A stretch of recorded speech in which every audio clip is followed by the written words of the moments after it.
าน้องพลอยย่างไปซื้อซีน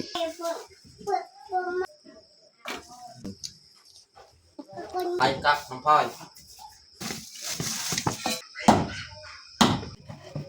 ใส่บัวซอยคีบกสิไทย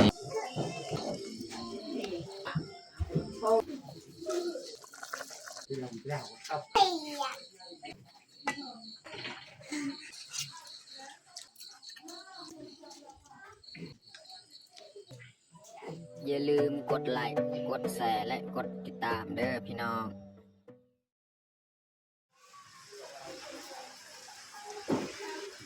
ครับสบายดีแล้วก็สวัสดีเบิร์ดสู่ครูสู่คนเนาะยินดีตอนรับเขาสู้ซองบาวยืน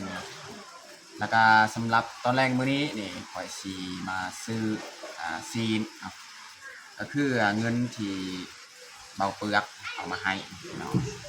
ข่อยก็เอาเงินจำนวนหนึ่งไปซื้อซีนสิเฮ็ดอาหารให้ลูกให้เมียกินเนาะอันนี้ข่อยเอา150,000แล้วครึ่งหนึ่งเอาไปซื้ออาหารซีนที่เขาจะขายเหมือนซีนสัตว์ป่านี่แหละบ้านเฮานี่จะบ่มีแบบซีนสัตว์อย่างอื่นหรอกคันเจ้าขายจะขายแต่ซีนสัตว์ป่าเนาะเฮาสิไปเบิ่งว่าสัตว์ป่ายังเขาเจ้าได้นะสิลองไปถามเบิ่งเนาะแต่ว่ายินเขาว่าเขาขายอยู่แต่ว่าไปถามเบิ่งกันหน่อยเนาะแล้วก็หลังจากเขาซื้อแล้วเขาก็สิมาเฮ็ดกินเฮ็ดยากเนาะหุงข้าวหุงน้ำให้ลูกให้เมียได้กินเนาะแล้วก็ท้ายนี้เขาก็อยากขอขอบใจเนาะให้อ้ายคนนี้เนาะที่ส่งเงินมาให้ทางบ่เปลือกเราบ่เปลือกก็มาให้เบายืนเนาะจังไดก็เบายืนก็ต้องขอขอบใจอีกครั้งเนาะแล้วก็อวยพรให้อ้ายคนนี้จงมีสุขภาพแข็งแรงเนาะเฮ็ดอิหยังก็ให้ประสบผลสำเร็จแล้วก็ให้ร่ำให้รวยอายุมันควรยืนประเด็นแต่ทุกคนไปติดตามเบิ่งจังหน่อยเฮาสิไปซื้อซีนหั่นเนาะแล้วก็มาเฮ็ดกินเฮ็ดยากแต่ทุกคนติดตามเบิ่งติดตามชมแบบยาวๆเลย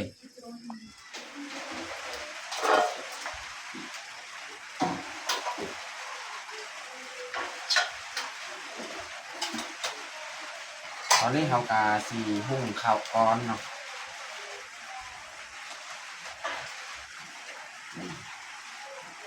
หุงข้าวอันนี้แล้วไปทำเพราะว่าเขาได้ซีนสัตว์หันมีลายคุมเนาะว่ายังผู้นึงบ่ทันมาเขาต้องไปถามกันว่าเขาจะสีคายหรือบ่แต่ว่า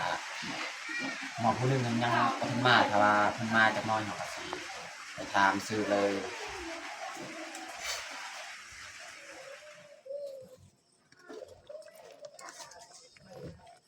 ข้าวของเฮาก็กำลังฟดแหละ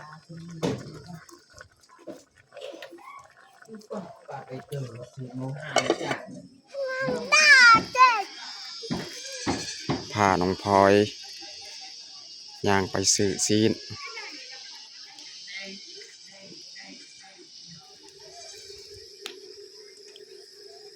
นี่เฮือนหลังนี้แหละเจ้าของซีนเพิ่น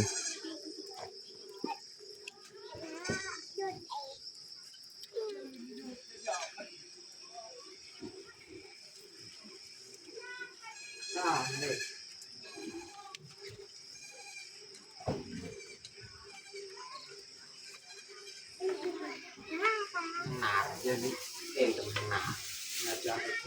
เดือนนี้มาโยมหา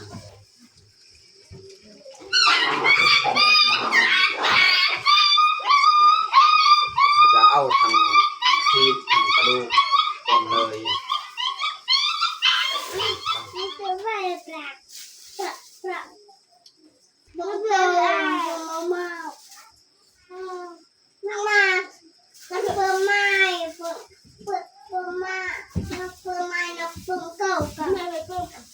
เอาสีเอา2 โล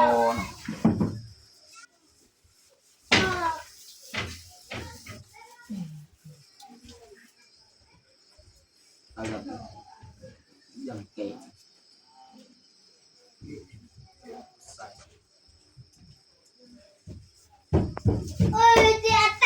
2 โลเบรดแข้งกันไหล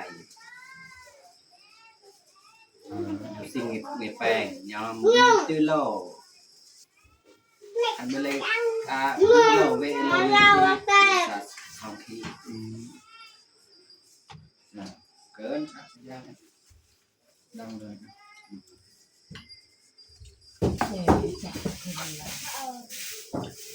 2 โลเขาซื้อเนาะเพราะว่าสิซื้อกับเครื่องใน แต่ว่าเขาเจ้าต้มไปแล้วเครื่องใน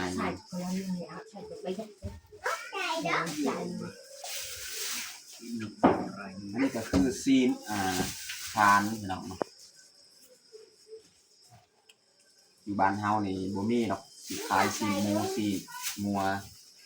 อันนี้เจ้าขายนี่ขายซีนสัตว์ป่า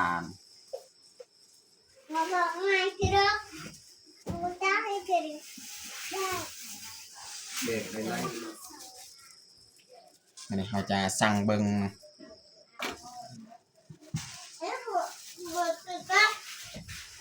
พอดีเลย2 โลเนาะทั้งกระดูกทั้งเนื้อทั้งหนังมันแต่ว่าเขายังบ่ทันเฮ็ดข้างในเนี่ยเขาสิเอาข้างในเนาะ xịt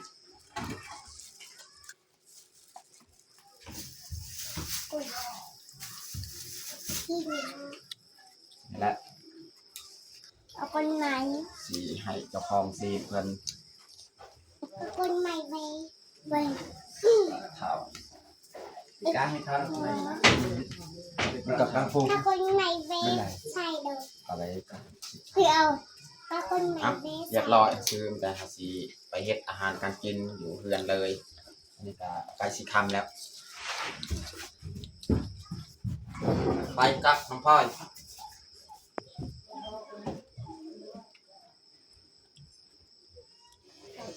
ตอนนี้ก็เอามาฮอดเฮือนแล้วมันก็สิเอาซีนของเราเทใส่ซามเลย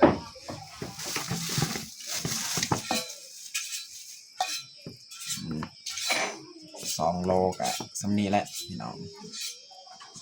ปนกับกระดูกกับหนังกับซีนแหละ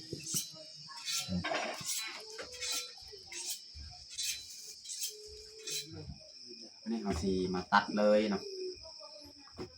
เอาสีแกงเอาเมนูแรงมือนี้เนาะ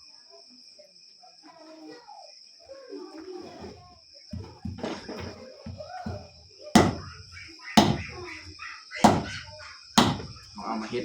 ซ้ำอาหารแรงมือนี้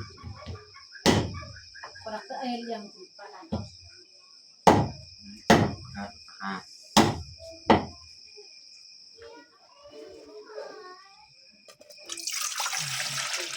ใส่น้ำเนาะน้ำที่เราจะเอามาแกงประมาณนี้แหละใส่น้ำ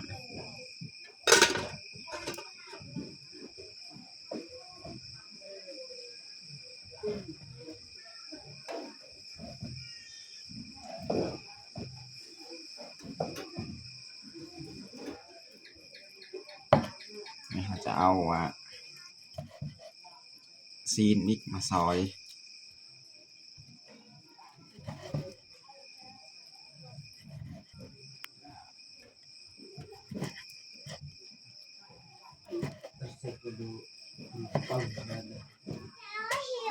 คุยอาจารย์อัดตัวเงาทีเดียว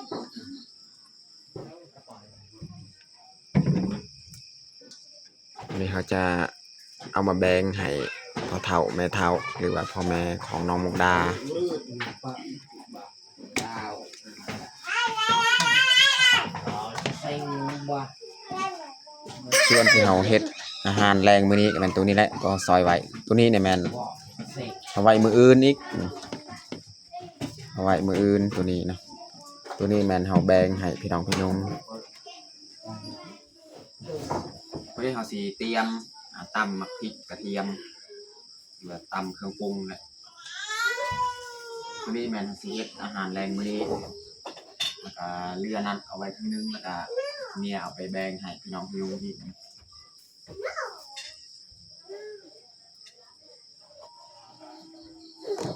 ใส่กระเทียมทำตำ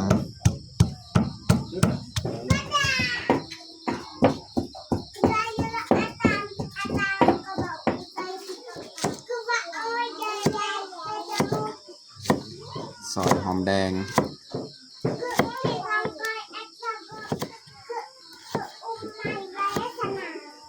ซอยคิง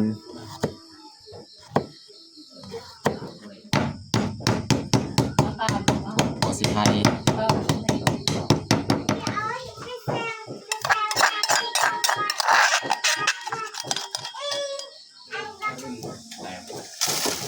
น้ำกะพดแห้งแล้วใส่พริกกระเทียมใส่หอมแดงใส่ขิงใส่หัวสิไข่ใส่ผงนัวใส่เกลือใส่ขนอกก่อนใส่น้ำปลาสุดท้ายนี่เราจะเอาซีนของเราลงเลยแบบนี้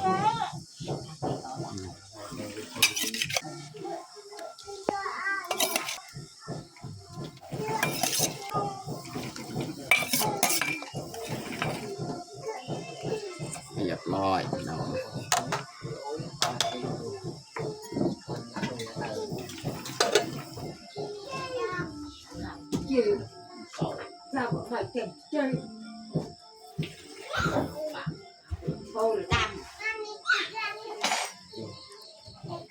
เขาสิแกงใส่ยอดมักอึ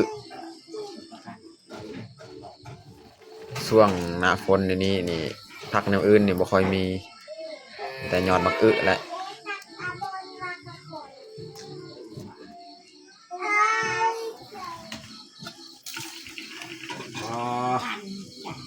น้ำพดแห้งแล้ว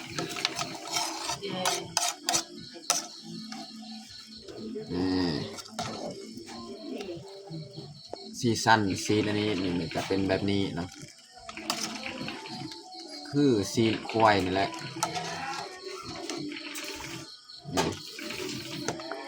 ต้มอีกจะประมาณ10 นาทีแล้วจึงใส่ผักนะ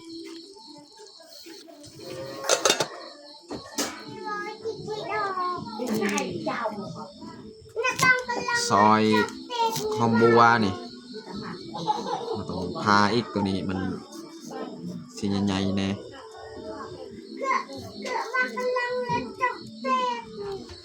ตอนนี้ก็น่าจะเปื่อยดีแล้วเอาสิเอาผักของเรามาใส่เลย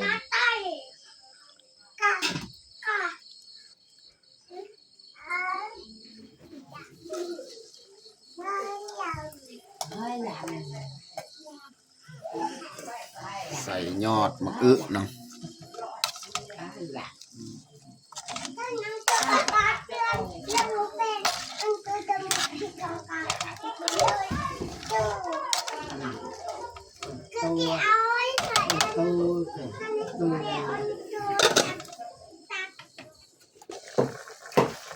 ตอนนี้ก็สุกเรียบร้อยแล้วสุดท้ายนี่ใส่นี่หอมบัวกาดหอมบัวเรียบร้อยแล้วแกงของเฮานี่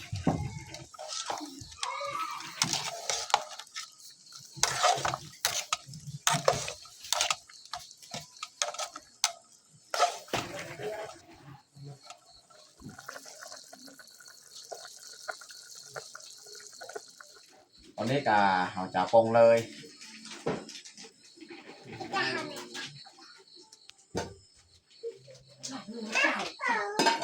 จะมาตักซองถ้วยเลยนะ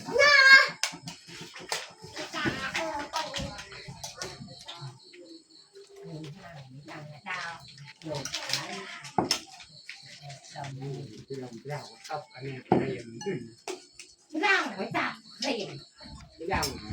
เราจะส่งมาเจ้า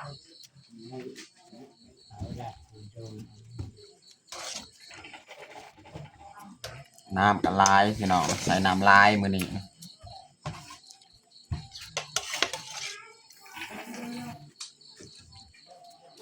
สดน้ำร้อนๆ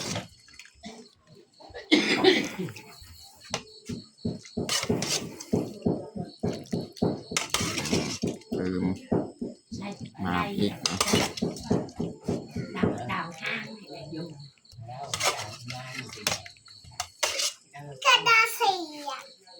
พอดีเต็มเลย2ถ้วยเนาะพี่น้องเนาะ ดังแล้วดัง อืม ยาว โอเคเรียบร้อยพี่น้องเนาะน้ำยังอยู่ในหม้อเนาะ โอ้ปุริบกัสสวัสดียัง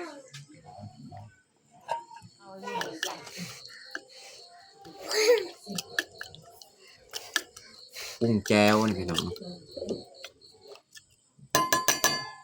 ยายลุ่น เราจะตักข้าวใส่ถ้วยเลย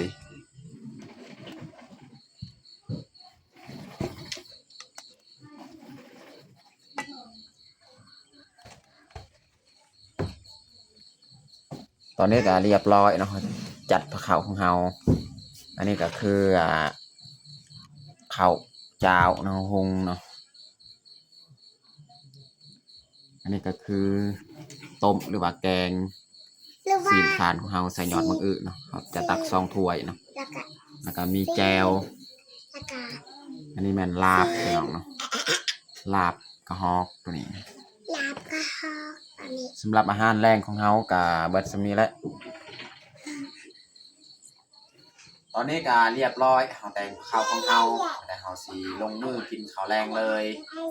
เอามาเด้อพี่น้องมากินข้าวแรงนำกัน เอาน้องพลอยน้องปลามากินข้าว เอามาเด้อมากินข้าวแรงน้ำกัน เออ เอามาเด้อพี่น้องมากินข้าวแรงน้ำกัน มากินเอาของพลอยบวงอะไรจะใส่บวง เต่าค่ะเต่า เย้จ้าให้พวกนั้นนอนกันสิครับ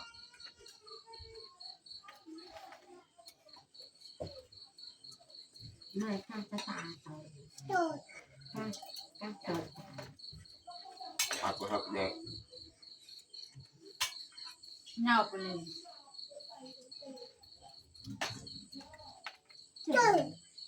อาตู่ดีจามหดเลยเลย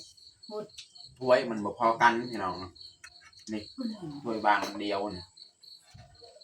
มันไปคอยคนเดียวใส่ถ้วยมาใส่อยู่นี่หลายใบแล้วมันเบิดนะ ดูว่าเผาเต็มไอแบบยังไงอ่อน ช่วงเฮามีอาหารดีๆเฮาก็เอิ้นพ่อแม่มากินถ้าว่าช่วงเฮาบ่มีหยังเฮากินจุกินแจวกะแต่เฮากินกับลูกกับเมียเนี่ยบ่ได้เอิ้นพ่อแม่มากินนำ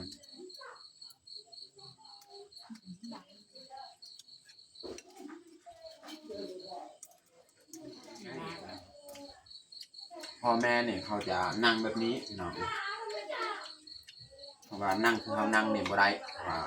ปวดแขนปวดขา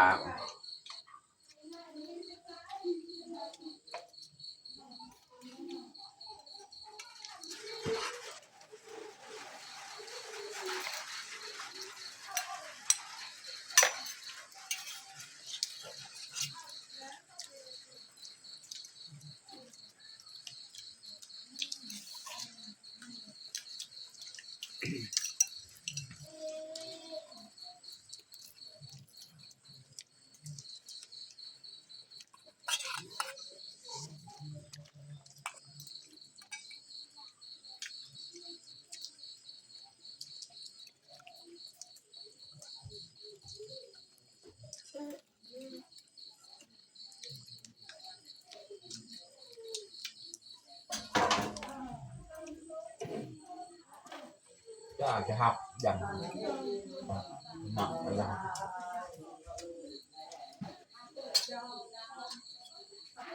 จับจับ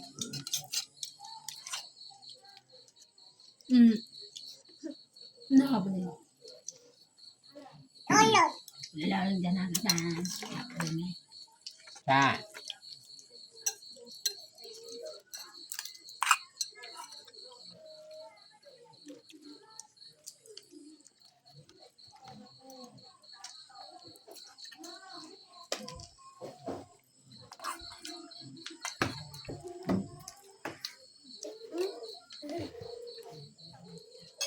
เราเล่นหมูหรอกเขาต้องตามติดเราเล่น เจ๊